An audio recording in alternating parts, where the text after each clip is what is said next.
Hello guys, welcome back to our YouTube channel. Let's talk with Sheila and Israel. Hope everybody has been keeping safe. Hope everybody has been productive. You've been keeping up with family, checking up on friends, being positive and being of help to someone that needs you. That's the most important thing in life. You need to keep up with friends and family. You need to help that one person, like I've already said, that needs your help. It's really, really important. And at one point, trust me, you'll have to lean on that one person to get the help. So I have one question for you guys, and I'll be helped by my friend to take you through it, okay? So have you at one point in life been said no to? Being said no to, I mean, have you at one point been rejected? It could be a job, it could be in love, it could be presentation, it could be, name it, anything. So I'm just going to hand over to my friend and let him take us through his moments in life where he has been said no to. Israel. Great, thank you very much, Sheila. Hello guys, I'm very excited to be back here with you, to be sharing with you, and I do hope, like Sheila said, you're keeping well, being productive and going through this current situation. So like any other human being, I no different. I've been subject to rejection, and if you can allow me, I will take you a little back to my history, or where I held to come here today. So I'm born into a family. Those who know my parents will tell you that they're very hospitable. Every time we came from church, we always hosted not less than 20 people, Sheila, for lunch. Oh, really? Every week. So little did I know that this was an experience for me to learn to be hospitable. So, and there's someone else that is very dear to my heart, my sister-in-law. Her name is Mrs. Susan Claire Nagawa Kavuma. She's very instrumental in my life.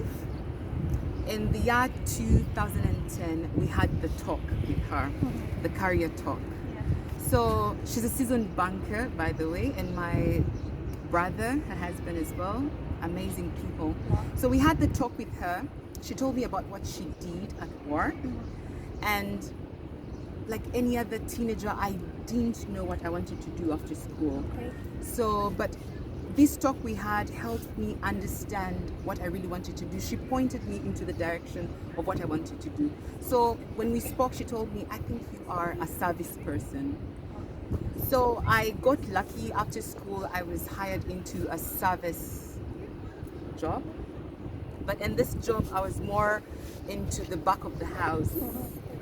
I wasn't meeting the clients straight up. If I ever had any client interaction, it was for split seconds. And so just to be clear, your sister and her husband inspired you to that kind of Yes, thing? my sister-in-law, she pointed me towards it. She's an amazing person. So when I got hired into this company, I was at the back of the house, and we were having sometimes fits, and you know, we were arguing about it. Most of the clients were telling me, but you're from the front of the house, right? I'll tell them, no, but I'll pass on your message. So that went on with time, but I really wanted to work at the front of the house. And I took on the training. Luckily, I was offered the opportunity. I did my training. And I think you've heard of people saying that they do give 101%. For me, I think I gave my 200% for this training. I gave my all. I did the training. I was very excited because I was passionate about it. This is what I wanted to do. And lo and behold, the training got done. I walked up to my line manager, very excited. I told him, you know what? My training is done. He's like, okay, great. So can you tell me, why do you want to move? And I explained myself to him. He grilled me for 30 minutes. Of what exactly? Asking me, why do you want to move? Why do you want to do this? And I explained myself, and at the last he told me, you know what? I don't have anything against you. You can proceed. And he signed on my transfer document. So then I had to move on to the human resources. So I got to the human resources, it was the same thing. An interview, they were asking me, why do you want to move? I explained myself, and they were really convinced. That was done. And then I had to go to the manager of the department where I wanted to transfer.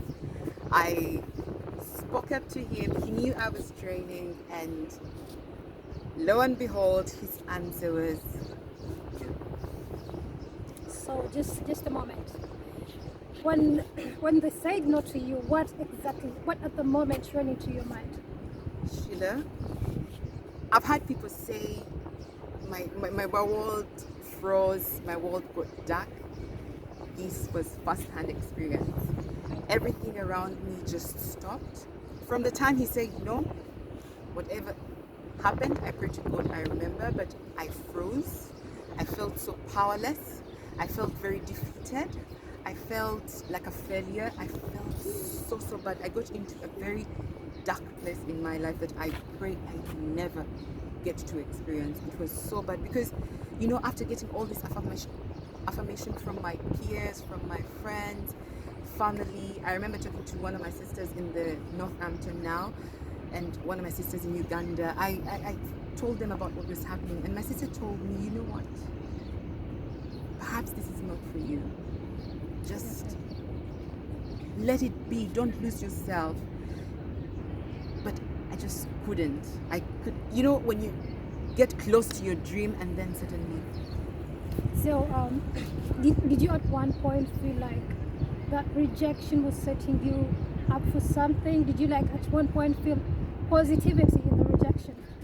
Sheila, if I go back into that time, I can't even lie to you that there was a ray of hope. It was total defeat, darkness. I was unsure. I felt like a failure. I felt like my life had come to an end. My purpose in life was all gone. It was so dark and blurry. The future wasn't clear anymore. But as you say, did I find a ray of hope? That takes me back to the people, my support system. Like I said, my sister encouraged me. I listened to a lot of motivational talks. I read scriptures. I prayed. I was so disheartened. But when I look back, I think given a chance, I would just hug this person. I know. Looking back, because had I been taken on that time, I think I wouldn't have gotten where I am today. That's for sure. Because the opportunity that came to me, I felt I was handpicked. So just to stop on that, Sure. just as a simple reminder to every one of you, a rejection is never going to end whatever is set for you. Just like Israel said, he thought this was the end for his career. He was so devastated, he was so down, but he didn't stop. He kept on pushing, and here it is. Okay? It was, the time when you're going through it, people tell you things and it's just like, it just goes through. And one of my friends keeps on telling me, if you are going through a difficulty, if someone is going through a difficulty, there is no way you can say, I know, I understand. Never. You cannot know the pain. She tells me you can only imagine. And until that time, the phrase, the people who say no to you in life sometimes are part of the process, could not have resonated any better if I hadn't gone through that rejection. But now looking back, I feel these people were part of the process, and I'm very glad. Yes, rejection is not a smooth sailing, it's not a picnic, but yes, looking back now, I feel I'm very glad that I was rejected. So thank you, Israel. To summarize this all, what did you learn from that rejection? So what I learned is, if you are true to your goal, if you are true to your quest, never stop. The right moment, the right people will come your way. You just have to hang on, you have to press on. It's not easy. I can't tell you I understand what you're going through right now, but I can tell you I can imagine because I have been there. Don't lose yourself. It can be a very dark place, it can be a very dark world, but push yourself through until the end. There is a lot of power in letting go, and let go of all this, because you can only get angry at people, but their lives move on. So rejection was there, has been there, and will still be there, but we can only prepare ourselves to go through it. That's for sure. Thank you, Israel, for sharing with us. It is touching, it is teaching, and really, trust me, this is a story that could turn your life around. I hope most of you have learned from this. I hope most of you are going to pick something out of Israel's rejection. Me, myself, trust me, I've come to understand that despite the rejections, the no's, you can still focus on your dream and you can get there, okay? True. So, thank you so much, Israel. Anything to say to these people before we close? And yeah, one other thing is, during your time of rejection, it's a time where you try to build yourself like never before. You know, Les Brown shared, and he said, when you hit rock bottom, it's the best foundation you can ever use to get back up. So I believe it's an opportunity for you to go back to the drawing board and reinvent yourself, and then you won't know the goodness that will come out of that. So hang on, press on. Thank you very much for listening to this. If you have any story to share with us, any personal experience, please let us know. We'll be very glad. You can share it down in the comment, and someone else out there would be inspired.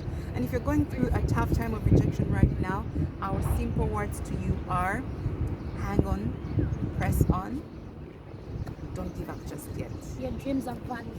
Don't forget that. Exactly. And don't forget to like, share, and subscribe Subscribe. to our YouTube channels and Facebook page. And Let's thank you to whoever is liking and sharing. And thank you very much for the constructive feedback. We are doing as you are advising day by day. We are in a learning process, and we do appreciate. So thank you very much. It was Sheila and Israel on Let's Talk With. Sheila and Israel. Until next time, bye bye.